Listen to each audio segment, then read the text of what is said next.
Yes, people, welcome to Never a Foul. It's Thursday, the sun is out, and we're giving you a perfect show to get you into that Friday groove and the Friday mood. We've got a bit of classics going on with the Roma kit, we've got a Nelka, we've got a bit of Burberry, and we've got Bains with obviously the Ronaldo propaganda, which we love every time. But guys, make sure you are liking and subscribing. It's Never a Foul. The first thing I am going to say is we are on 2.8K, 2.98 subscribers actually. We're 2.98. 2.9. I think we're 20 away from 3K. So people, if you are here, please make sure you hit that 10 like away, button. 10 away, 10 away. 10 away. Hit that like button, hit that subscribe button. If you've just come over for my stream with Saeed, big up as well. And obviously, Daps will be doing something in the evening potentially as well. So guys, Love Island watch along on Matisse's channel. There we go. And it's going off tonight. It's going off tonight. Lock into that on Matisse's channel. But guys, this is a new show. Me, Daps, and Bains are going to be here every Thursday. We've got a French specialist in today, repping PSG, and we're going to be switching up the guests with that. So just make sure you come here 6 o'clock every Thursday. But yeah, Daps, first of all, how are you, bro? You all good? Yeah, good day. Nothing.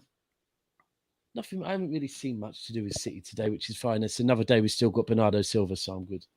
Yeah, but yeah, it's true. I want the window to shut now.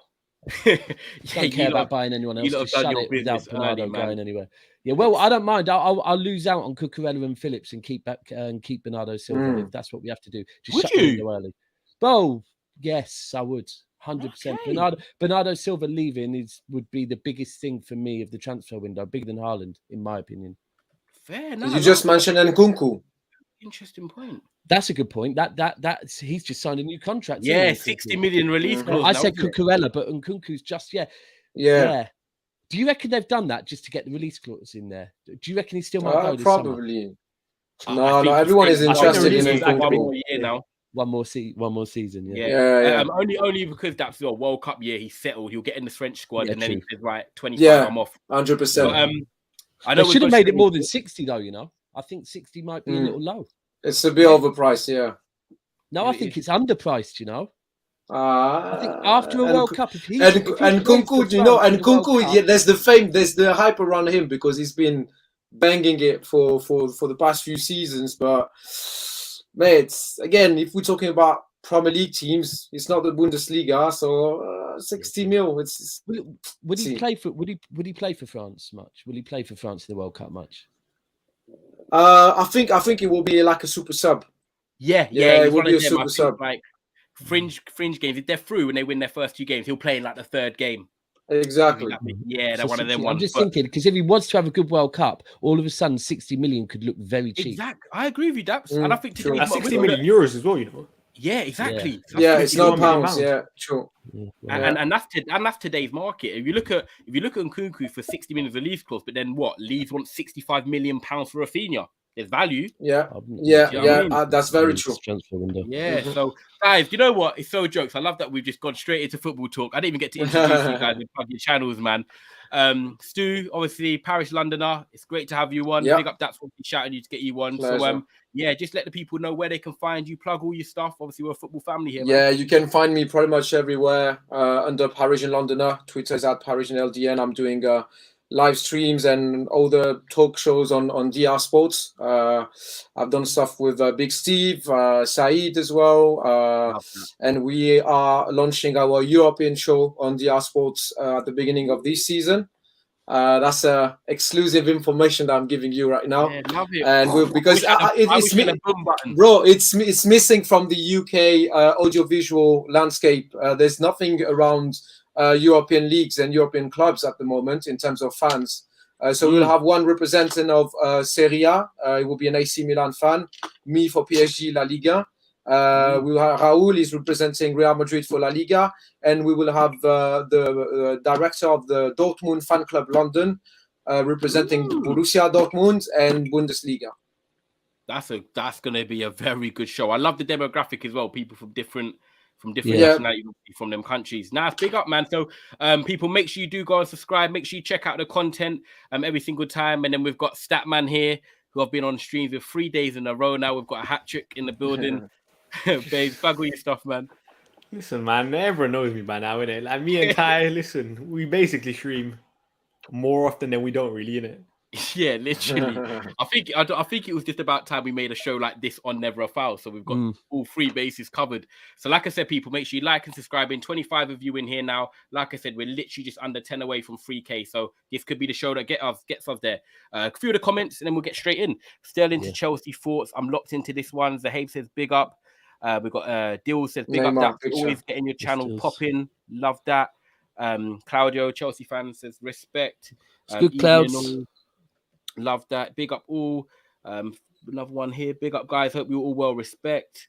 What's this one? Big up, guys, and big up to our oil brother. Love that. Oil brothers. This is what I said yesterday. You know what? Oil brothers. Well, they keep repeating this. We might just embrace it, right? Yeah. You know what? Turn it. If people are going to use it, just flip it into a positive and rub it in their faces. Exactly. Literally. Exactly. I rub oil into my beard most days. Yeah. It's very, I love it. We might have to get a oil is very natural, you know. It's like it's one of the purest things out there. So I mean, I don't really know why people slander oil. It's like it's true. It's true. Big up with money. So big up, boys. Ty, that's a bad boy top. Didn't know Roma had that kit. Yeah, it's 2 years ago that one. But I thought I'd switch it up and wear that today. Pogba to Juve done, apparently. Okay, that's interesting. Apparently, yeah. And then we've got Big Steve in the building. I think, is that him? Is that his? There you go. Yeah. I knew. And actually, just quickly, and also, look what top you've got on, Fuzian. I believe that. Oh, yeah, Terrasco. Yeah, that's the new T-shirt. Yeah. There we go. Mod Big Steve, by the way. Oh, I'll do it. I have to do it after. I haven't got the YouTube tab. I haven't got the YouTube tab open. But big up, Big Steve, man. I hope you're well, brother. Big up, Big Steve. You locked in. And then, like it says here, smash the like button. It's free. Show the guys some love and show Statman and Parisian some love as well. So let's get straight into it because I like this show in terms of, and I think Daps even said it to me a few weeks ago. I can talk about Manchester United, but I follow football on a wider scale. I enjoy talking about other clubs as well, and I'm sure us three all do here, And the first one which I'm going to take to is looking at Chelsea Football Club. We all seen what's going on with Chelsea. It's been quite an interesting week in terms of upstairs. They've got Ted Bowley in of the new owner. They've got rid of the Russian woman that's been there for 10, 15 years. I don't want to say her name off by heart, but like Granavisky or something like that. She's gone, and it looks like they're going to be reshaping the structure. Bucks moved into a... But yeah, Bruce Bucks advisory role. Yeah. So at the end of the day, you look at Chelsea and they're a bit like Man United in terms of they're trying to reshape the structure first. Then it looks like they're going to go and purchase players. And one of them players, as we all know, is Mr. Raheem Sterling. Now, Man City, obviously, he's been there for a few years now. Marina, big up Soups. He's been there for a few years now. For me, he's been a very successful signing in terms of obviously an English player. I think he's got the most goals since Pep's been in charge there in terms of obviously creating as well. He gets assists. And I feel like he's one of them players that for me, he's maybe just looking for a fresh start at 27. He's probably achieved everything he can bar the Champions League at Man City. And Chelsea, the team that look like they're, in the front seat, in the box office seat at the moment. Now, everyone that I'm speaking to is like, it's a great signing for Chelsea. It's exactly what they need. They've got a left winger in terms of, you got Werner, Mount. Oh, go on, Stu. Yeah, I thought Arsenal was interested in Sterling as well. I think that's kind of gone to the wayside now over here in England. There's not too much reliable sources, I'll say, coming out with that now. Okay. So we say it's Chelsea, and we look at Chelsea. You look at Werner on the left. They've played Mount on the left before. You got Ziyech on the right, and then you're struggling to say they're pinning down natural wingers that they've got. Now, Daps, I'm gonna come to you first because I think me and you, Do you? I mean, does anyone else want to talk on it? Before I drop the bombs and get? Do you know what? Let me kill There's 33 people in now. Let's go the other way. Let's go to Statman. People are all screaming Sterling's the right signing for Chelsea. Is exactly what they need. An inverted winger, can create, can score, and can get beyond as well and stretch the back lines. Do you feel like this is a signing that just works and it sort of mathematically just for both parties makes sense for him and Chelsea and what they're looking for, or do you think there's a chink in the armor that it might not quite hit off? Do I think it makes sense for City? I'll be honest, I think the answer is no. I would love to see Raheem Sterling with a recognised number 9 in. I've always said this, like that 18-19 season, I think it was when they were doing that 2 attacking 8 things. Sterling was on the right, Sane was on the left, and obviously they had the recognised 9 up top, innit? I just want to see Sterling play on the right. He's had a world-class season on the right. He's an incredible player. I always said it. Even this season, most of his best seasons are on the right. Yeah, the hardest part of the season was December. Did Sterling not win Premier League Player of the Month? Yeah, it was a good month for him still. Yeah, like people just have to put respect on Raheem Sterling's name. 27. If he does go to Chelsea, brilliant signing for Chelsea. Like he's just so different to what the Premier League have, kind of thing, in terms of he runs in behind, and people are going to say he misses chances, but why does he miss so many chances? It's because he finds himself in the correct position, and that you just can't so teach many that. chances. Yeah, yeah, but you have that instinct, kind of instinct, and he has it, which is why I'm like, hey, I said it. I would love him at United. Yeah, I said I wanted him on the right at United. Yeah, you did. That was it. That was about 2 weeks ago, isn't it? Yeah, you did actually. I clicked that up because I found it interesting that you went. And I remember, I think, what was it? I think me and Hard were having a debate 3-4 months ago now, because obviously Hard had been on holiday. I think I said something where it was like Sterling's probably top 10 English players in the Premier League era. That's what highly I rate Sterling. City's highest goal scorer under Pep. Right, so let me just bring these up quick, because this is my thing. For me, I titled this "Make It Make Sense," right? And firstly, I look at it from Raheem's point of view. Let me just bring up these slides 1 second. So, Raheem Sterling has a year left on his contract. Okay, he's on 300 grand a week. He's 27, soon to be 28, which means this is the biggest contract of his life potentially. Yeah, this is the one. Like, this is the reason why Mane and Salah probably because when you get to around that time, you want your big ride off into the sunset, unless you're someone like Ronaldo that can go to America and continue to win. This is his big boy contract, right? He is nailed on to start for England. There's nothing he needs to do to convince Southgate. He can hardly play for the next couple of months. Southgate will take him to the World Cup, and Southgate will play him. We know what Southgate's like. Although he will give people chances, predominantly he's got his favourites. They're going to start. So for me, there's nothing really that Sterling needs to do. There's no reason he needs to go anywhere else. He's never said he's unhappy at City, even when he's not getting as much game time. Pep trusts in him. Randomly, he comes in and out, in and out, in and out. It's not that he's never being played anymore.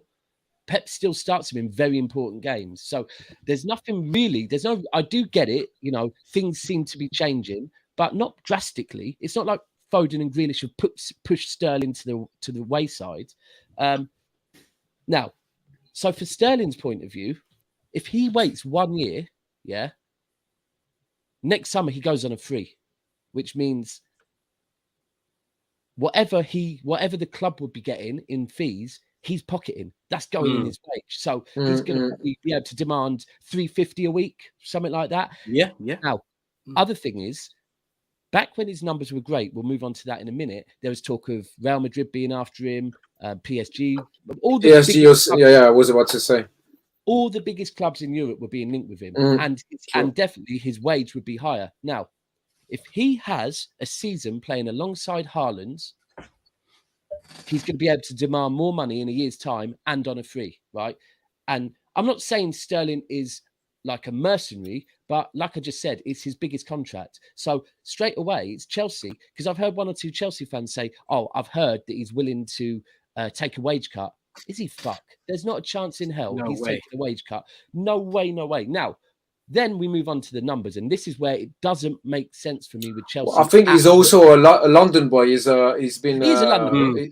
But he was at QPR around the corner as well. Daps, can I before we go on to the next slide, because I know you want to talk about it, can I just not challenge you, but can I play devil's advocate on that? When you said, right, if he stays at City, and then you said, right, he pockets the contract, he can demand $350. If you throw a curveball out there and say, right, you and Bains are right, we can all see the numbers. He plays better with a striker. So we've got Haaland this year. But say if he doesn't play as much, or he doesn't actually have a great season, depending on what he's done in the past. Of course. What if you then look at a year's time and say, oh no, maybe I'm not going to get the contract I want. Maybe I'm not going to have the club looking for me. Do you think there's a possibility? He's still going to be a free. He's still, look, worst case, let me throw this out there. Worst case, that does happen. Guess what? Arsenal will probably still give him 300 grand a week next year, just because of the fact of shirt sales. If he goes Arsenal, his shirt sales are going to be through the roof. Everyone in the please keep smashing the likes. Now, the numbers, and this is the key bit with the numbers. Yeah. Okay. When you look at his numbers, and this is where Chelsea confuses me, because right now, Chelsea, I get what you're saying about him playing on the left and maybe Havertz on the right or whatever. But until Chelsea get a striker, look at this. His best numbers are very clearly goals and assists when he's playing alongside a striker. Drastically. The minute I didn't realize how big them numbers were, you know, in that 3-year period with Aguero. They're huge, with Aguero. And it's even if almost you go back to double. and even if you go to the first season under Pep, where he was still learning, because the key is where he thrives is finding pockets of space when there's a number 9 that defenses are really, really having to pay attention to. So I do, and this is what confuses me with Chelsea. I'm not saying he can't work at Chelsea. What I'm saying is they need to get a striker. If they don't get a striker, very clearly him with 3 kind of like with 2 wingers and a false 9 or whatever, however, like Havertz through the middle. Let's say they want to go with Havertz through the middle. It's not going to work. It's not going to work. They need, it'd probably work better with Lukaku through the middle, to be frank with you. I could be wrong, but I'm just thinking they're going to have to spend over 300 grand to bring a wide player, and then they're going to have to go and bring in a striker. And then I would imagine a striker. This is a careful one. If they go and pay Sterling 300 grand and they get him before the striker, well, the striker's going to be looking at Sterling going 300 grand. Okay, then. Well, I'm being brought in to pay for the money. What am I going to get? And it's just.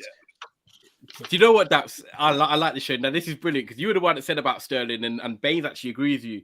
I'm going to flip it round and say that if he goes to Chelsea, and then we'll see what Stu thinks as well on this. If he goes to Chelsea, and then, Havertz is the false 9, you could say. For me, if they get Sterling, we already know that Chelsea are looking for, either a Rafinha or a Charlison, you could say, or a Dembele. For me, if they got to say a Dembele and Sterling or a Rafinha, could they implement the style that Spurs have? Now, you look at Spurs, they've got Kulusevski that drops inside sort of inside the pockets. You've got Kane that plays as a number 10, but then you always have Heung-min Son, who is the runner. He breaks the line, he bursts in behind. Could Havertz drop in the pockets, and then Sterling's that explosive winger that gets past the players? Because the way I'm going to see it is, where does Sterling play for England? Kane drops in, and Sterling always runs on. So let's straight away compare. Well, let's straight away compare that. We're talking Sterling. Yeah, we've just said what Sterling's qualities are. I get he's pacey, but his pace isn't like his qualities are finding pockets of space. So who are you comparing him to out of Tottenham's front 3? Who are you comparing him to work in that system? If he was, I'd say he'd be more like the Son. Son, what? Have you seen how clinical Son is? I get that, and Sterling isn't, but it's a question mark, isn't it? Because we could just see Sterling have a season where he scores and converts chances. But how I look at it not is those type of chances, though, bro. They're simple tackles. It's 5-foot chances that he's finishing them great. And I don't disagree with your point. I'm just trying to play sort of the devil side of it, of the system-wise. I get it. The City system, the system could work. You know what? This is where Stu, you might know. If Havertz dropping in, you might know, because I think wasn't Tuchel came from PSG, didn't he? Yes, indeed. Yeah. So what before? Because I think Chelsea seems to be a curse where people play weird, boring football when they get to Chelsea. What was Tuchel's kind of style at PSG like? Well, the style of Tuchel at PSG was a bit blurry. That's why we got rid of him as well. he brought his boy Choupo-Moting from Stoke City as well, because he used to work with him. The style of I'd describe the style of Tuchel to be a very offensive, attacking football style, I'd say, comparing to the previous gaffers we had. But the problem with Tuchel is that he was slightly like Pochettino, like too late in substitutions and things like that. Well, again, the experience of Tuchel at our club and everything that I will say right now won't really be relevant in the sense that it happened with the previous gaffers as well. It was terrible with Unai Emery. It was terrible with Poch as well. That's why we got rid of him, but he was good at Spurs. I think we completely missed out on Tuchel. I think he's a great tactician. He's coming from this German school. I think he was one of the Padawan of the previous Man U gaffer, Gandalf. What was his name? Ralph. Ralph Ragnick. Yeah. So, and he's from the same school, and like Jurgen Klopp as well, kind of the same style. But I think it's Sterling. Regarding Sterling, I went to the Etihad away for the Champions League game. We lost 2-1, and he scored the winner. And I was on the PSG away end. I've seen him play for 90 minutes, and before traveling to Manchester, everyone was saying at this time of the year, like Sterling was a bit dead. It was not the Sterling that he used to be, blah, blah, blah. I've seen him on the pitch, and he delivered. And he's still at a very high level. So I'd say regardless of the club he's going to join, can be United, he can stay at City. The system will have to be reshuffled with the arrival of Haaland, but he can, when he's joining Chelsea, I think he can be a great fit and great addition to their team. And under Tuchel, I think he's the type of player that Thomas Tuchel likes. So I think it's going to be a great match if he's going Chelsea. Do you see him playing on the left or right, Daps, if he went to Chelsea? Left. It more looks like the left if they're looking for a left. Yeah, which is right, because Bains is right. Look, if you look at him, even if you go back as far as Liverpool, he was best on his right. He was at Liverpool, he was on the right, wasn't he? They had Sturridge, Suarez. He was on the right. And then obviously under Pellegrini, that didn't work because Pellegrini's style of football was just so not. It was like two-touch football, and that wasn't Sterling. Sterling's had to adapt into this. I still think, apparently, reportedly, Sterling has come out and said he don't want to run down his contract. He wants his future in place this summer, ready, whether it be at City on a new contract or whether it be elsewhere. But I think it's a hard one for him because I think it was Deals was saying Pep don't trust him or something, but I wouldn't agree. Pep rotates. I wouldn't say that Raheem is any less trusted than anyone else. It's like big games. He played. Pep rotates. You can tell there's only a couple of men in City's team that you will say Pep trusts if it means Pep starts them every game because he rotates everyone. So I don't think that's true. I've been saying it for probably about a year now. I still think Arsenal next summer.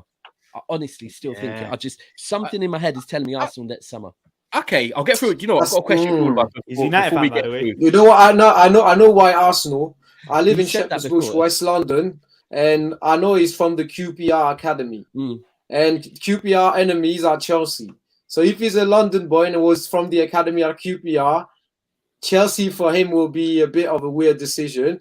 Arsenal makes more sense. But I think he's from West London, isn't it? So Chelsea's a West London club anyway. He's from Northwest. Yeah, exactly. Yeah, which is kind of Arsenal area. But the other thing I will say is he does seem to have a good relationship with a couple of the Chelsea boys, if there's anything in that. But I think it's a hard one. I actually think Sterling is probably proper weighing it up, thinking, do I stay and see if I start alongside Haaland? 28, like you said, Daps, it is a real move. Do you know what? I'm just going to get through a few of the comments. Big up everyone that's watching, by the way. There's 40 of you to 50 of you. Please make sure you like and subscribe in the video.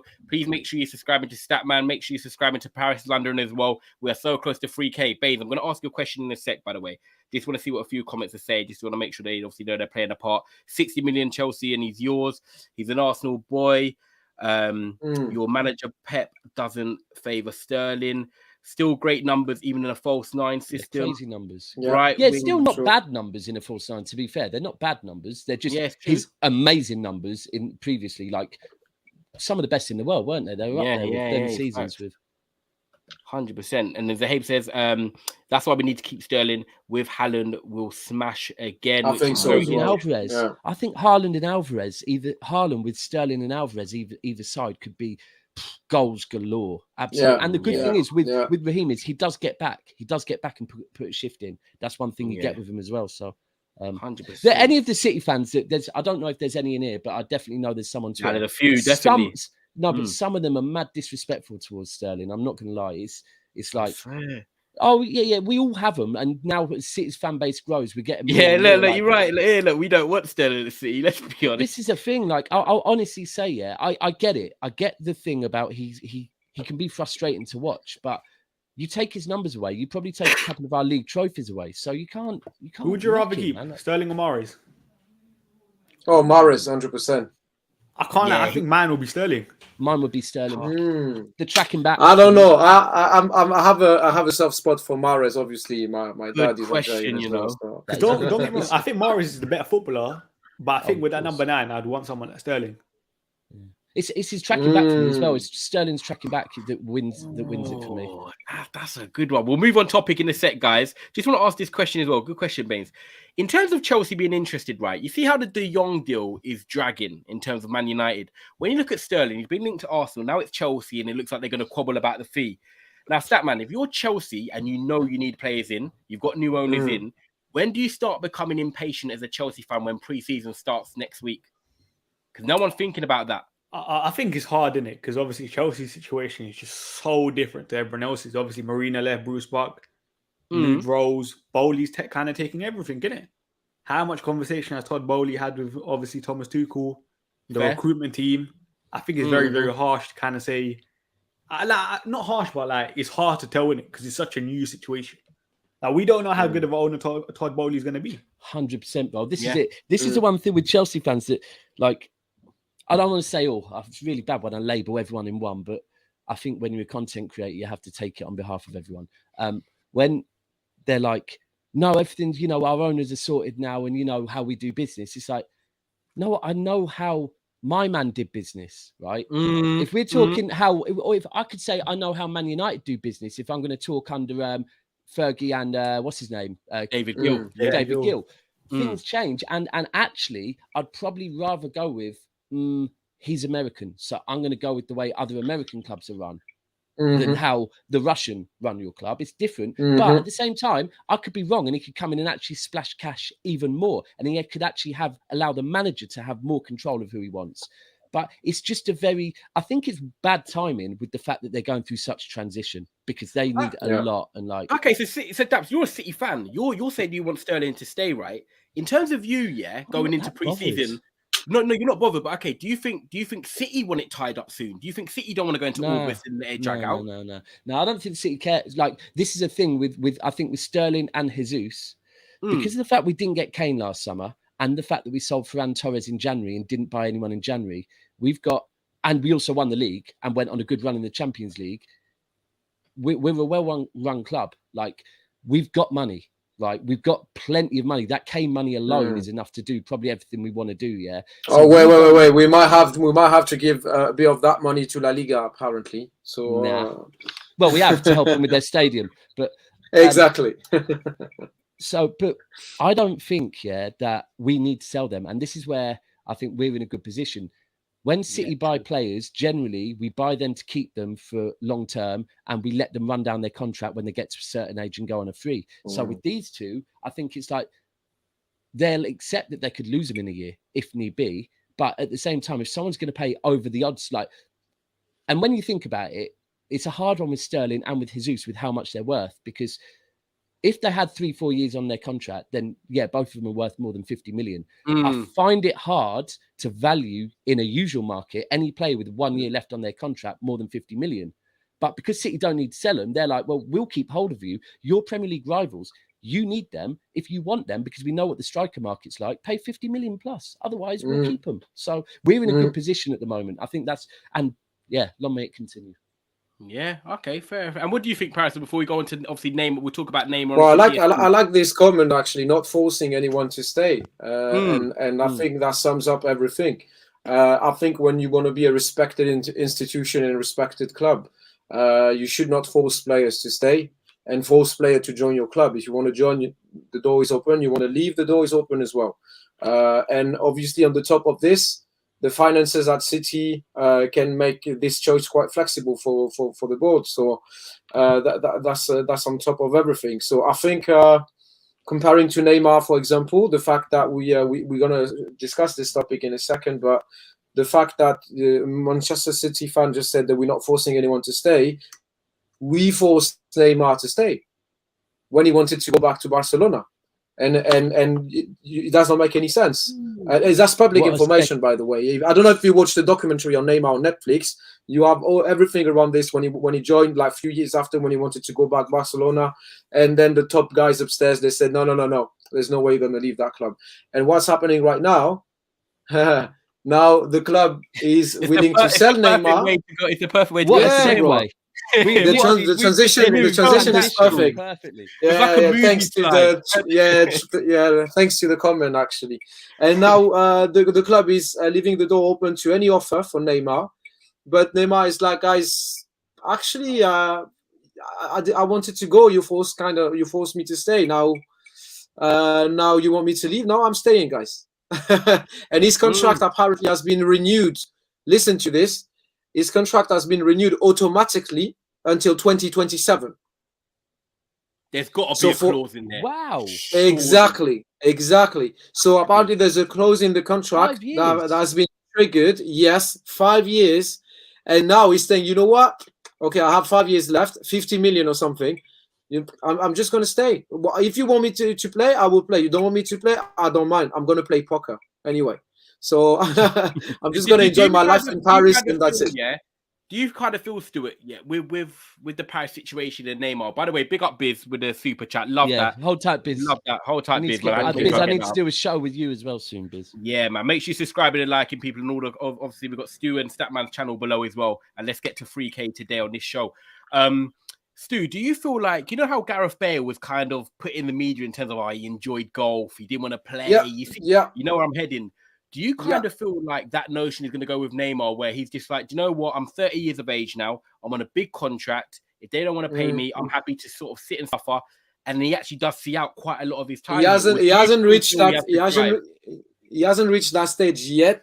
Yeah, but I would not be surprised if he's going the same direction as Gareth Bale. But at the same time, he loves football. He loves playing football. I'd say he might enjoy it for a few years and then maybe go back to Brazil and play for his former club or something like that. He has that's very true. He said something very interesting last time. He said, I would probably play in the MLS because there's more holidays. Yeah. How did you get away with saying that? So I wonder what he would do in February. He always seems to have that time off. No. Is it February? Is that when his sister's birthday? It might be in the contract as well. Maybe I don't know how we negotiated this, but year in year out it's always happening. Where do you know what? Yeah, Bains. Obviously, with the Neymar situation, we've debated in a group chat. Like for example, when that news came out, as Man United fans, we were like, would we go for Neymar? Personally, for me, I'm going to put it out there. People might not like it. Neymar is one of them hot and cold footballers like Marmite. I love Neymar. I think if he really wanted to push his career back when he was at Barcelona and excel, him and Messi would have been the best two players in the world. Because I think naturally gifted, I think Neymar is a superb player. Oh, of course, he's naturally gifted. Naturally, but it's just obviously the application doesn't come with it. But a lot of people already playing with Messi. He's already playing with Messi at PSG. Look, Ronaldo, the real goat. And I look at Neymar and I just love what he does. But with it, Bains, if you're PSG and you're a fan, do you want him to stay? Because he can stay and he might want to see out his contract. But with the way my answer to this is Neymar is don't get me wrong, he's an amazing player. We all agree on that. Objectively, he's gifted and everything. When you say you wouldn't mind or you would love Neymar to join Man United, are you focusing on the interest of focusing on the player as Neymar as an individual or the interest of the team as a whole? If you think about how he's going to fit in your team and influence your team and your style of play and everything, if it will be a distraction or anything, then you might think that Neymar joining at 31 in a club like Man United, which is a club in terms of organization that is as chaotic as PSG, because it's a completely mess at United, similar to us, to be fair. Do you think is going to be good for him? He's going to behave the same way. If he's going Man City or Chelsea, not Chelsea, Man City or Liverpool, sorry, with a bit more organized and structured club, then I'd say they might get the best out of him. But if it's a club, I agree. I don't know, even Newcastle with the big money they're gonna have, they're in a position they might be in a position to buy Neymar as well. But would you think it's going to be the same as joining Man City or Liverpool in terms of discipline? No. It's not going to be the same, and it's going to behave the same way. 100%. In terms of where we are and where we're heading, no. The fantasy of Neymar being at Manchester United is don't take him. That's an advice. You need to rebuild the proper structure first. Not where we're heading. Sancho left wing as well. Like it's like you're buying him to then shun other players out. Say again. Neymar in the 10. Oh, Bains is saying in the 10. Nah. I've always said this here in the group. Hard calls me a hater, innit, on Neymar. Anything That's less tricky. than 50, anything less than 50, I'm taking Neymar. And Well, listen, he's worth commercially more than 50, to be honest. So Yeah. Anthony's worth 70. And you're telling me Oh, you yeah, say no to Neymar at 50? Yes, It's yeah. Rafinha 70. Yeah. Like Don't get me wrong, Neymar might only just play 25 league games and stuff, innit? But that's not too bad for that price. and what he can For do. the quality Remember- of Neymar as well. Remember that the Premier League physically is very strong as well. But I also do think And- Ligue 1 is very physically. It's a It's physical strong league league as well, but Mm. the Premier League is well known to be a very physical league. So Neymar is with his flicks and tricks and everything. Trust me, the defenders they're gonna take care of him, and he might get injured quite quickly as well. could he I do hear it that, on a but- cold light in Newcastle? We're talking about Neymar here, man. We're not talking about any little scrub here. This is one of the Same with best players of our Robinho, though. Same generation. with Robinho, though. When Robinho came to City, and it was like there were flashes, but it didn't really work out. Yeah, and that's it. And it's like, as a club like Manchester United, can we accept flashes? We probably can't. We Not need right now. consistency. And and do you know what? I was just saying No. on Saeed stream, big up Saeed. I said that like with Man United, you need players that are like the manager, hungry, determined, haven't even hit the heights yet. They still want to achieve more because then everything is streamlined. You don't want a mixture of personalities. We've got enough of that already. Let's be honest. What is the consensus, Stu, by the way, in terms of Neymar and the fan side of it?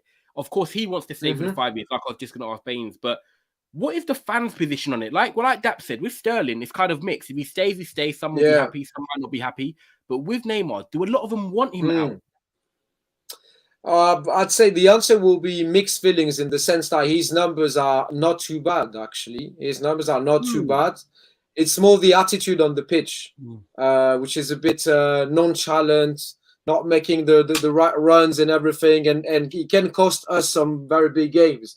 And he's more, I don't know, sometimes unnecessary tricks and flicks and everything. And this is not the type of thing we like to see as well. So to be fair, also his behavior off the pitch might be annoying as well. And on the top of this, with what happened before when he joined, when he was, as I mentioned, Cavani. There's the Cavani thing, but he was eager to join and go back to Barcelona soon after he joined PSG. And he publicly said in many interviews that his best memory in football was the famous remontada game when Barcelona did the comeback against us. So when you say this and you're a PSG player, obviously it hurts the fans as well. You know what I mean? Because we've been traumatized by this, and he was, in my opinion, he was the main architect of this big comeback from Barcelona.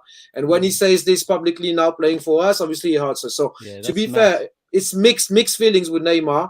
Off the pitch, we're annoyed.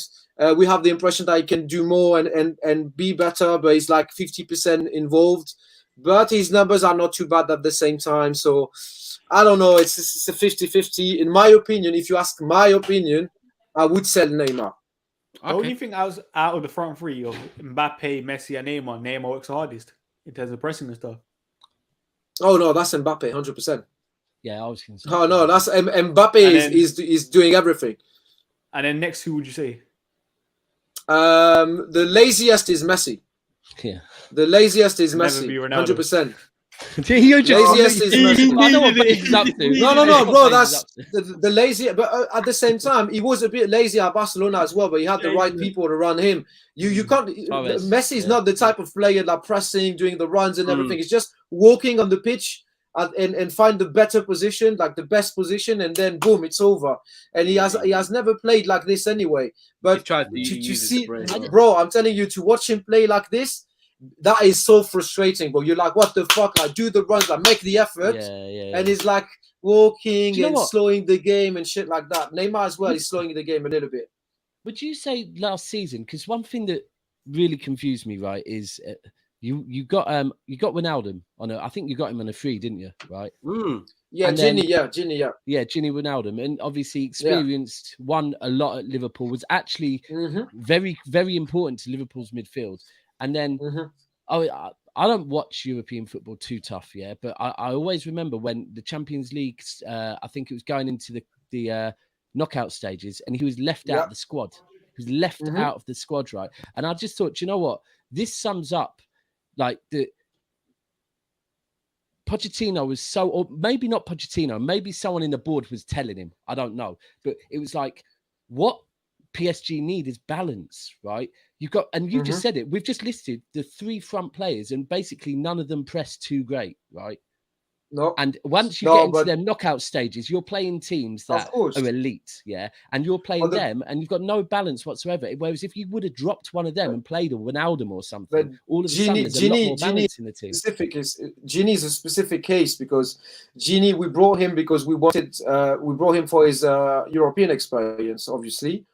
But the problem of Gini is he's been really poor. He's been really poor, to be fair.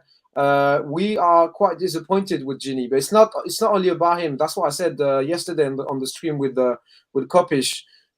It's not about Gini itself. It's about the fact that Gini needs a proper organized structure to shine, like under the Dutch national team or the Liverpool of Jurgen club. If he's joining a Hollywood FC with unstructured. Like everything is all over the place. The players, they're not even used to play together. The gaffer is changing the formation each game and everything, and you put him in the middle and expect him to deliver. It's not going to happen. And it's not about him. We have nothing against him. It did not work, but it's us the main reason. Us. Okay, do you know what? That's interesting because this probably puts us onto the perfect segment. Make sure people, by the way, if you're here, do like the video. Please do subscribe as well. Big up Adam with a super chat. Another one today says PSG are all vibes and tracksuits. I can't lie, the tracksuits are cold though. Yeah. They're like Arsenal, innit? They're like the Arsenal. No, that's the problem with this kind of comment. No. Let me answer that one because this one is an interesting one. And also that lad paid a super chat as well, so I might answer to this one. PSG are all vibes and tracksuits. The answer to this is these days this is very true. But PSG was not like this before. As I mentioned, when I'm bantering my own club, saying Hollywood FC and shit like that. I live in London, in West London. I go outside in Westfield and I see lads with the Jordan tracksuits and I'm like, oh, that's super. I found fellow Parisian fans. I go to them. Like, oh, you're supporting PSG? Nah, bro. It looks sick. That's it. I was like, shit. Well, why are you wearing PSG colors? And you don't support the club. Well, what the fuck? I'm a victim of this. I can't even. I've got a PSG kit as well. Bro, but I understand, bro. I understand. No, you're wearing Jordan. No, bro, you're wearing Jordan. This is Jordan. This is Jordan. This is not PSG. That's a different thing. But what I'm trying to say is, for us original fans, I'm supporting my club from since the 90s. We were bottom of the league and we had a shit team, etc. And to see this, obviously. It's good for the image of the club because now to be fair, it's more a brand rather than a football club. Because you can see Central C, all the grime and I don't know, like all the video clips and everything. They all are PSG tracksuits because it looks sick. But at the end of the day, if you only focus on this and you don't focus on football, then you start only to be a brand and not a football team, and that's really annoying for us. Because obviously we like seeing people wearing our colors, but if they're wearing our colors for the right reasons, we don't mind. But I think it's a hard one, man. Like because you're a fan of that club, whereas me, Daps and Bains have all admitted we've got PSG gear because it does look nice. I don't have a United kit. I don't have not a United shirt or tracksuit or anything. Even when I play, bro. I want to agree with you, but I can't. When I play five-a-side, bro. When I play five-a-side in Shepherd's Bush, I need to. Obviously, I'm not going to wear my collector PSG kits and everything. I don't know. I have an England kit. I have a French national team kit. I think the other one I have is a Roma training kit that has been offered by one of my mates when he was in Roma in Italy or whatever. But I'm not going to buy United kits or City kits or anything. Do you know what it is? I think what it is right, is that, and I could get this because I think if City, I mean, firstly, Puma, they're not doing us good enough for anyone to be going about City Puma tracksuits, but I think what it is if PSG, and let's be clear, PSG aren't doing badly, but I think you're starting to get issues with your club, and the way it's being run as far as it's turning into a brand too early. Now, if that wasn't happening and on the pitch, you had a philosophy and you had, you know, you were. I almost want to say you are successful. So let's not say you're not successful, but probably we are successful domestically. Domestically, yes. Yeah, but you want that Champions League more than we need the Champions League, probably. But it's also. I don't think so, bro. I think the pressure is more on you than us because we're younger than you, bro. My club was created in 1970. QPR around the corner was created in 1882. QPR was 1882. No, fair enough. You don't 1970. We're babies in this game. Oh no, but bro, apparently City were only created in 2008. Apparently. That's okay. That's jealous people. That's what they're saying. Yeah. But no, I just feel like that's it. You wouldn't mind everyone wearing your stuff if the club was being run perfectly, the philosophy was there. But it's because of that. It's like okay, this whole commercial thing's beginning to piss me off a bit. And I do get it because I've always said on Grealish, and I think Grealish is a good signing. I think he will come good. Yeah. I think he will come correct under Pep. I honestly do believe that. But that signing, I did think had a commercial element to it that I was a bit like, I hope my club don't start going down that route because I think that I don't like that route. That route for me is everything wrong with Arsenal. So. Well, ultimately, every football club is a business anyway, so they need to sell kits and everything, right? So I get that. Obviously, let me give you an example, and I'm not targeting you both guys on the left side of the screen, but you guys were having protests. Everyone was protesting against your owners, the Glazers. You invaded the pitch and everything. Like few months after, you signed Ronaldo, and everyone was queuing in front of the shop to buy the kit. That's what me and Ty always say. You know what I mean? So at the end of the day, everyone is that's falling why I've into never this been to a trap as protest well. because I feel like when we sign players, they're all happy, and then when you don't, they're trying to protest again. It's never consistent. Well, bro, we bought Sergio Ramos. Sergio Ramos is playing for my club. Why do you think we bought Sergio Ramos? Like he hasn't played. Like he barely sold kits. By the way, it did not work because no one is less than five guys. No one is buying kits of Sergio Ramos anyway. But there's this marketing strategy about this, and I think if you, for example, you find people wearing the Real Madrid kits, but they're not Real Madrid fans. Even if I don't like Real Madrid, when people are playing five-a-side with the Real Madrid kit, it's because they won 15 Champions Leagues. And they are one of the best club in the world. That's why they're wearing they like the Real Madrid kit, but not because it looks sick or they have this player or this and that. You know what I mean? Fair point. That is a good point. Real Madrid's kits are never really that good. Oh, sorry. What did you say? No, I was just saying Real Madrid's kits are never really that great. So that is a valid point. It's what it represents. It represents success. It represents how many Champions Leagues or whatever. And simple. Do you know what? I know we've got another topic to talk on after this, but the last thing I wanted to get to on PSG, make sure you are liking the video, guys. 50 of you in here, so please keep supporting. Sorry, did you see my breaking news as well? Oh, no, what is it? Let's go. It's in there from Never a Foul. What, with 3K subs? Yeah, 3K subs. It's Fabrizio Romano just drops it on Twitter just right now. What did he say? 3,000 subscribers. 3,000. The Never a Foul hit 3,000 subscribers. Let's go. Love that. Big up. Road to 4. Big up, man. On the way to some greatness, man. Big up everyone. Road to 5K. Daps Soups. Obviously, Cass as well. Here we go. Hashtag here we go. Here we go, man. Love that. We're going to keep smashing it, guys. The last thing I want to touch on, and Stu, don't take this personal. I'm going to come to you last because you're the PSG fan. No problem. That summed it up perfectly in terms of, the commercial side of it, the way you ran and little things like that. But now you look at the chairman that's come out, and I'll go to Statman first on this. The chairman said we don't want to do big signings anymore. We want to change the approach of the club and the way they're going to be heading now. Now it looks like Christophe Galtier is going to be the manager. Obviously, we know that he's got experience, managing in France and stuff like that. He is not the manager that's the biggest name. However, that he has respect. He does have respect in France as well. Bains, what do you think about this approach in terms of obviously going from Poch, you've had Tuchel, but going to a manager that really knows the French league, but maybe has not hit the heights in Europe? Do you think this a change of approach could work, especially when you've got big players like Neymar, Mbappe, Messi, and so forth? I want to hear what you think on this manager. Ooh, it's tough, innit? Because obviously everyone from the outside would have said they need like a proper, incredible manager, something like Zidane and stuff, innit? But that Galtier guy, from what I know, his reputation in France is very good, isn't it? Like he's won a trophy with Saint Etienne before, league title with Lille. I think obviously he went to Nice, like he has a good relationship with the owners and stuff, innit? But if he knows the French league and Lewis Campos has obviously worked with him before, there's nothing wrong with it in my eyes. I think that's a good appointment for them. Okay. Do you want my opinion on this? Yeah. I'll let Daps come in after. Yeah. Okay. So my opinion on this is, I think domestically he can obviously help us a lot. As you mentioned, the connection with Luis Campos is what we are desperately looking for, because all the previous gaffers, they had a terrible relationship with Leonardo, and that was one of the issue we had. So I think that's great. They can work together. They already worked together in the past, so I think that's very encouraging.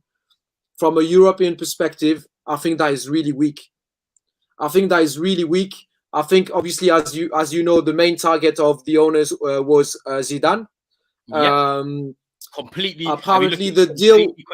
Man. The deal was almost to be done, and at the very last moment, I don't know what happened, but it did not happen. Everyone was obviously super pumped about Zidane joining the club because he was about to bring some European expertise. And on the top of this, you put Zidane in the dressing room. He can be Messi, Neymar, Mbappe. No one's going to say shit, because they all need to. Everyone needs to respect Zidane anyway, so they can't say anything about him. In regards to Galtier, I think it was going to be a bit more tricky in the sense that he hasn't proved anything at the European level for now. And the fact that he needs to manage those big egos is going to be very challenging for him. And hey, bro, it's Toto, yeah. Tell everyone to like and subscribe quickly. Go on, Kiki, you got it. Go on. Down below. Here we go. There you go. Down below. Love that. Watch their channel coming soon. And bro, on the top of this, Christophe Galtier is representing Marseille.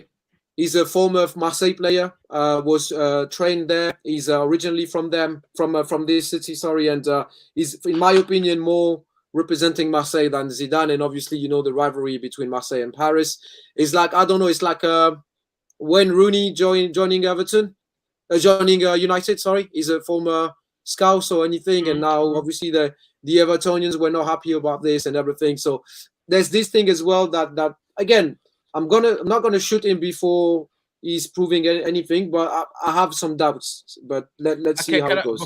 Before I get Daps' thoughts on it, and we'll go on to Man United and the Michael Edwards thing, yeah. If you're looking at Zidane, who is one end of the spectrum, won major trophies at Real Madrid, a big player, won every club competition going as a player, to Christophe Galtier, like we said, he's been at Nice and teams like Saint-Etienne and stuff like that. In terms of the middle ground, then, if you're not happy with Galtier, which is a change of approach, but then you wanted Zidane, but he's not coming, who is the person you would want then, Stu, in terms of the middle ground then, as a PSG fan? Who's that's the issue. The answer to your question is there is no other option.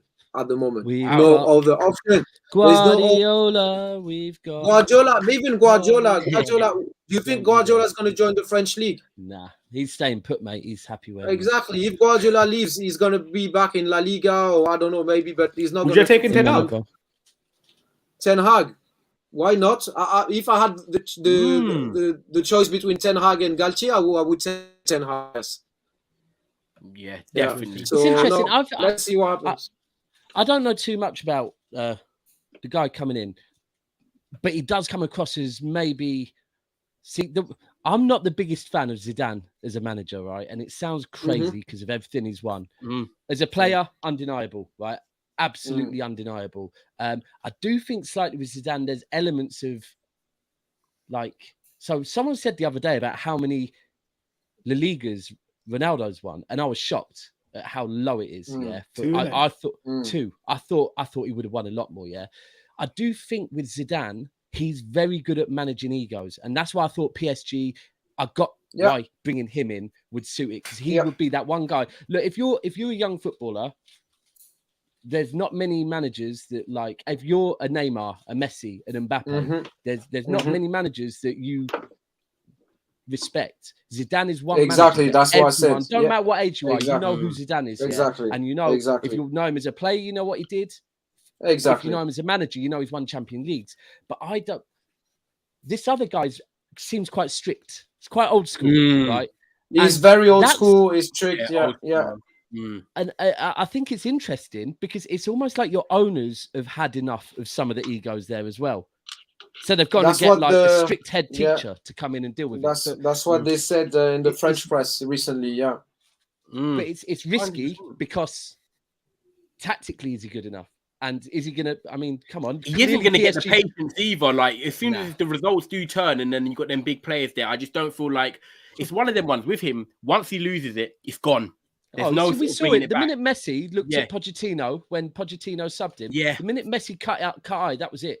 Like, everyone's like, you're not bringing it back. Do you know what I mean? And I think that's where I am intrigued to watch PSG. And it is going to be interesting. Guys, we're going to move on. Well, last topic of this show. Make sure you are liking, subscribing, people. Like I said, 3,000 subscribers. Me, Daps, and Soup started off Never a Foul. This journey from the cave, which is right behind Daps, having a conversation on the sofa in August 2020. And, you know, we're here 2 years later and we're getting stronger and we're getting better. So massive thank you to everyone supporting me, Daps, Soups on Never a Foul. And on this journey, and big up Castle with who's come in and doing a lot of stuff over the summer. So I can't. And all the guests and all the people in the comments because they make the shows, man. 100%. Everything, 100%. Statman, Stu here, everyone here, man. We're all a football family, so massive part. Big update from Ornstein on De Jong. He's convinced De Jong is going United, and Barcelona will sell. Just squeeze as much money as possible. I just feel like this news keeps going round and round. It's not an update. You know what? Isn't it? Do you know what I mean? You know, I just don't even know. A refresher bar costs 10p. I swear it's supposed to be dropping tomorrow. Wasn't it supposed to be being announced tomorrow? And like basically the breaking news is, people convinced that they're going to start negotiating soon. Like, honestly, it's a joke, man. Oh, but we'll touch on Man United now, to be fair. Big up Bod Vance as well. I think PSG should follow the buy model, recruit manager from within their own league. Yeah, we'll see what happens. But with Man United, Bains, obviously, it's talking about our club. I feel like it's good we saved it to the end. Michael Edwards, like Ali says, Chelsea or United. Now, if people don't know who Michael Edwards is, he was a sporting director at Liverpool. Very key in terms of getting the Sadio Mane, Van Dijk, the Salah deals. But for me, that's not where I'm confident in him. Not about signing players. Manchester United can sign players. Yes, we get ripped off sometimes, but our ability to sign players has mainly been there up until this season. We're struggling at the moment, you could say. But where Man United don't do well is selling players. We never sell. We hand out contracts. We renew. And this year is the first time where I'm like, well, Lingard, Pogba, Matic, and Matter have gone. We could have offered them a deal and protect resale value. We've got rid of them. But now we're struggling to get rid of players like Henderson. Eric Bailly, yes, I love him, but he's not been sold yet. Tuanzebe still on the books. You've got Andres Pereira still coming back next week for his 25th pre-season. The bottom line is, Michael Edwards. What about that guy behind you? Coming back to cook. Anthony Martial, is he sold or is he on loan? Is he on loan? I think he'll suit Ten Hag's play, and I think he's going to look at him over pre-season and see. Okay, but, narrative. That's a Thai narrative. We'll touch on that. I thought it was over. Don't worry. Before the season starts, I thought we'll come back and do a pre-season sort of a show. A whole Marshall show. A Marshall show. We're still here. But in terms for Michael Edwards, where I think he's massively key is look at who he sold. Dominic Solanke for 25 million. Brad Jones for a certain amount. Another player who was to Bournemouth for like 12 million. And it's their ability to sell players for a figure that, do you know what I mean? It's their ability to sell players for a figure that they shouldn't. And Manchester United struggle in that market. Now, I have reservations about Michael Edwards being at our rivals, Liverpool. Do I really want him to come in?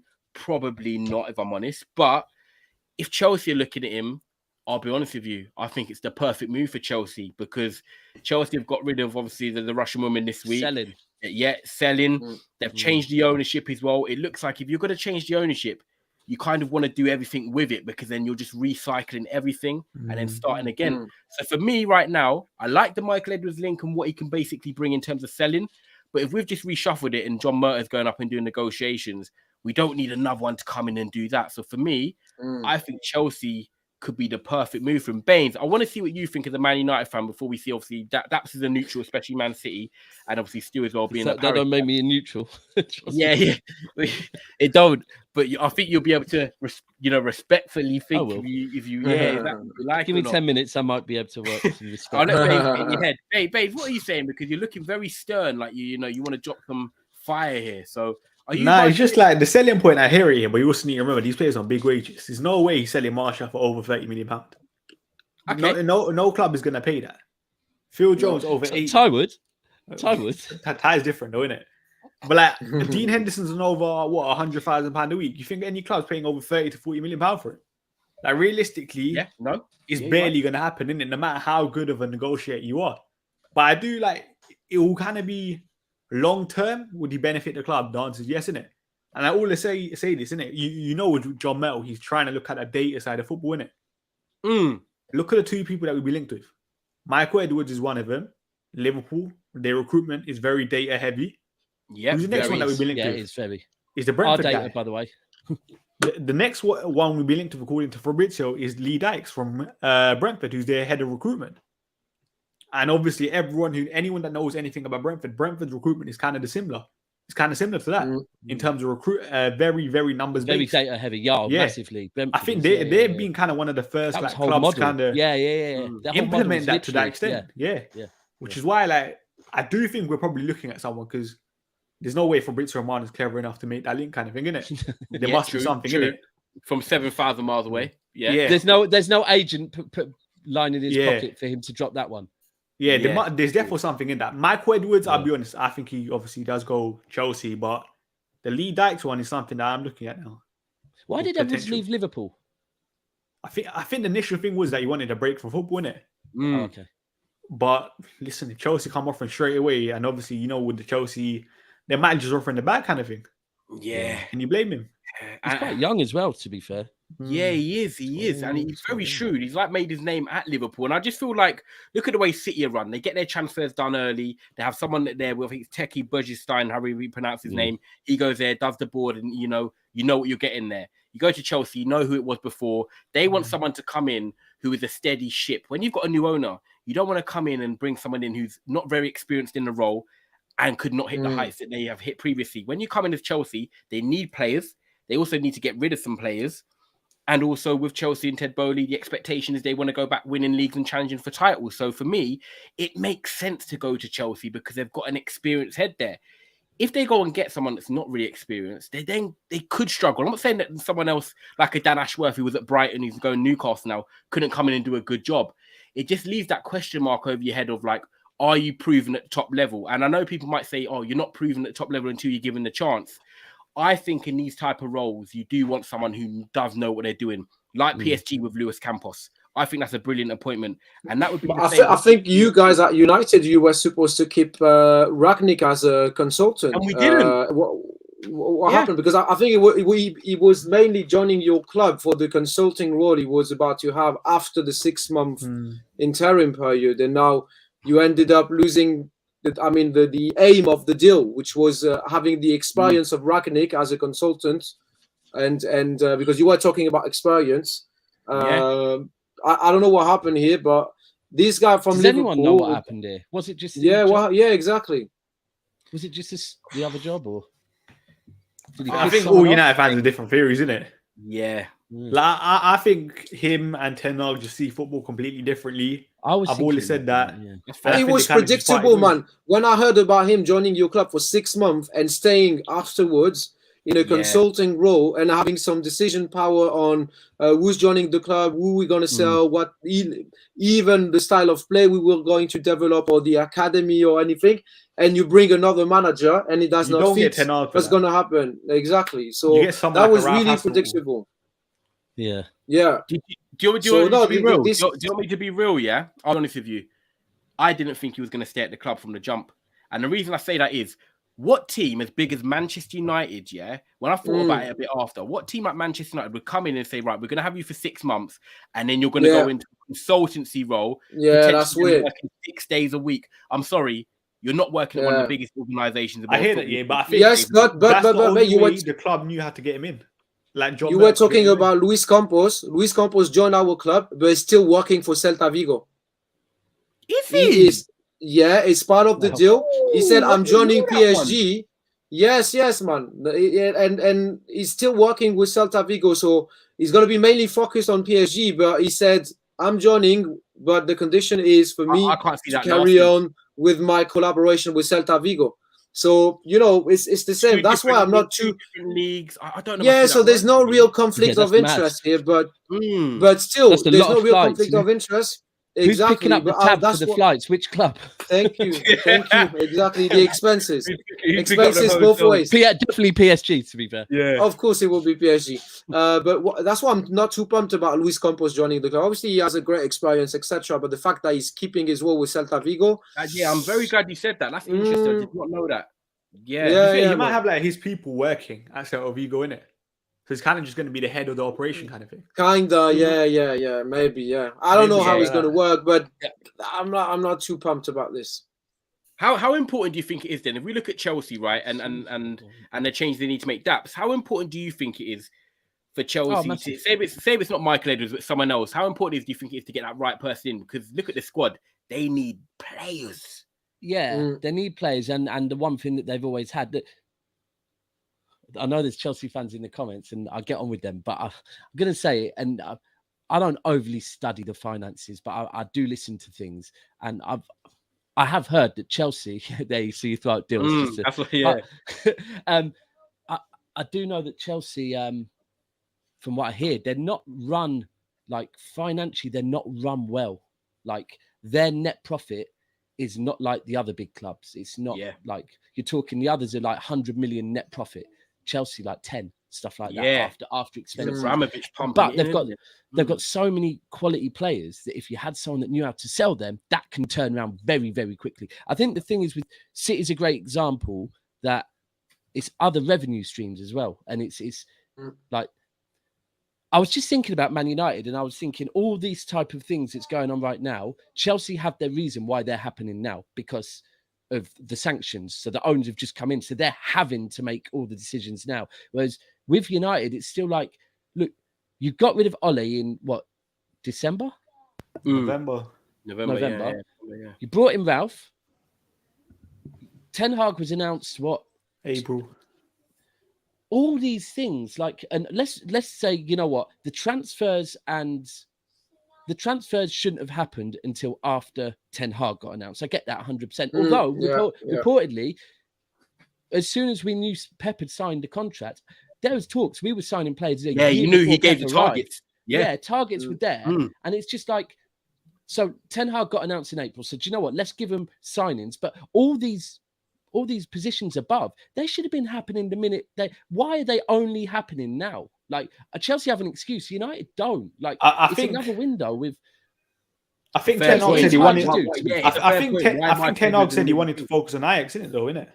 Because obviously they were still in salaries. But I'm kind of giving the Ten Hag and the signings. I get that. Yeah, Ten Hag came in April. But I'm talking before. That's saying like, why are we looking at Michael Edwards now, sporting director, 23rd of June, months ago? Or is Ten Hag actually having a say? Boys in the group chat said that as well. Like, why?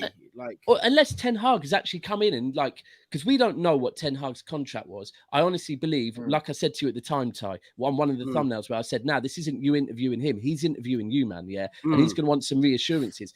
And maybe there's some things in there where he actually, because I said it's going to be very difficult for him to make structural changes that are above his pay wage. Yeah, that's going to be very difficult. Maybe there are some things in there where he actually can say, like, because if people above you, aren't operating correct, it doesn't matter how good Ten Hag is, If ultimately, if the finance team are not willing to sign off who he wants, it's a failure, right?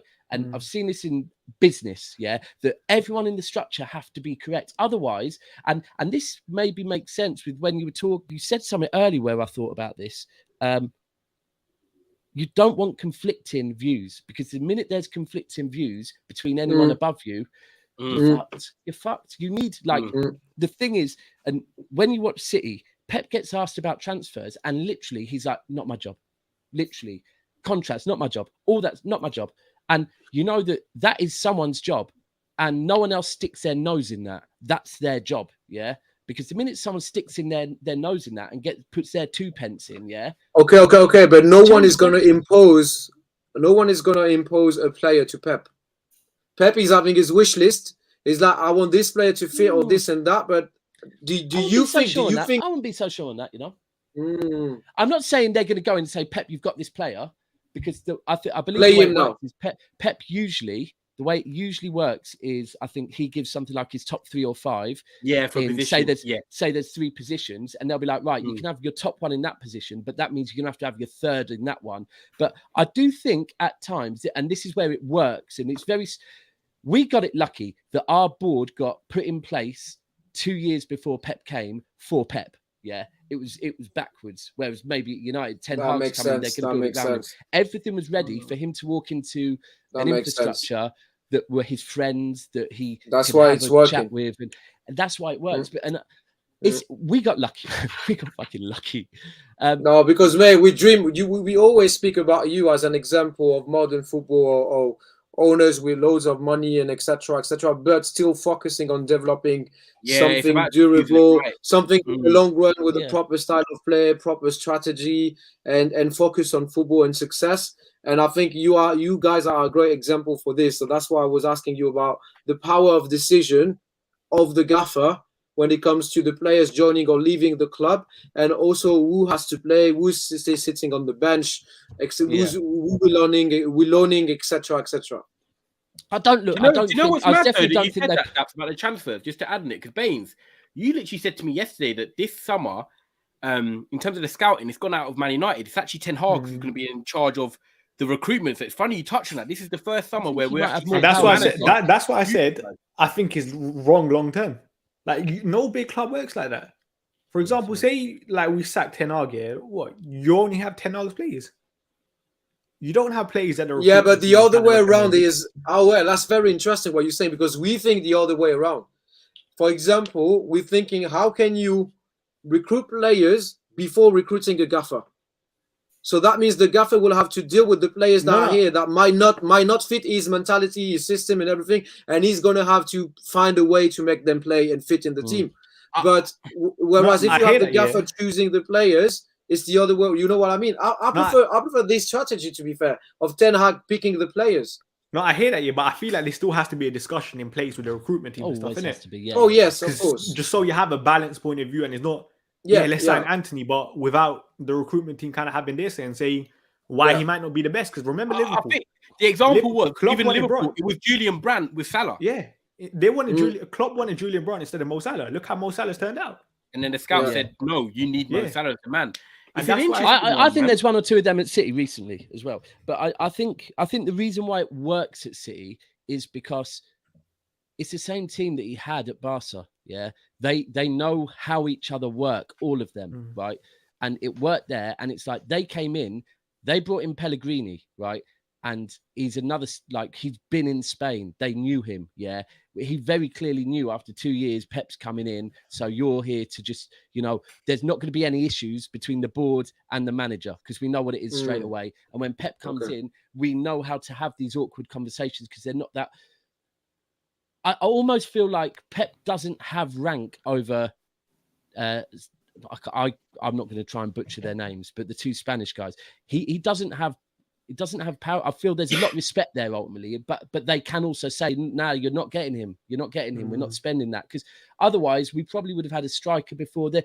I do think Pep has to toe the line at sometimes, but at the same time, I never think they'd come in the dressing room and say, play him. That would never, ever be like that. Never. But I think 100%. you lot maybe are trying to build to that. And maybe Ten Hag is the manager, like we saw, we have to get our infrastructure to suit Pep. You lot are doing something similar. It's just you haven't got the time to do it, unfortunately. We saw how Ten Hag worked with Mark Overmars as well, innit? They had a very, very good relationship. Yeah. And also Van der Sar, yeah. But taking out kind of Ralph from that, he works directly now with the director of football, innit? Which is obviously similar to Mark Overmars, because I think Mark Overmars might benefit us in terms of things get done quicker. Messages don't go through a third person. Like, we want to see it. Like, it seems like the club are trying to align. It seems like the club are trying to align the football structure in it, in terms of people who think the same getting appointed, because there's no point of having like different points of view kind of thing. Yeah. Before I jump off, guys, because I need to jump off, I wanted to have your opinion on. Anyway. I wanted to have your opinion on what's happening with La Liga going after PSG and Man City. I asked you, mate, yesterday the question, and I know your opinion, but what do you think about this? To be honest, it's short and sweet. City have proved themselves and won the case. PSG, have done whatever they've done in business, but I believe that these are 2 clubs that La Liga are scared of. That's how I'm going to say it. I actually just think La Liga are scared of these clubs because they've had a domination of European football. They've been always seen as like the team where players always go to or end up. I just think the shift in football is changing, and I think they're struggling to accept. And you can go back to it. Look who started and who wanted the Super League the most. The La Liga clubs. I was about to say, brother. There you go. It's brought in to save them. Let's be clear. It was brought in to save their league. I'm not with it. So that's my short and sweet say. There you go. Bains? That makes total sense.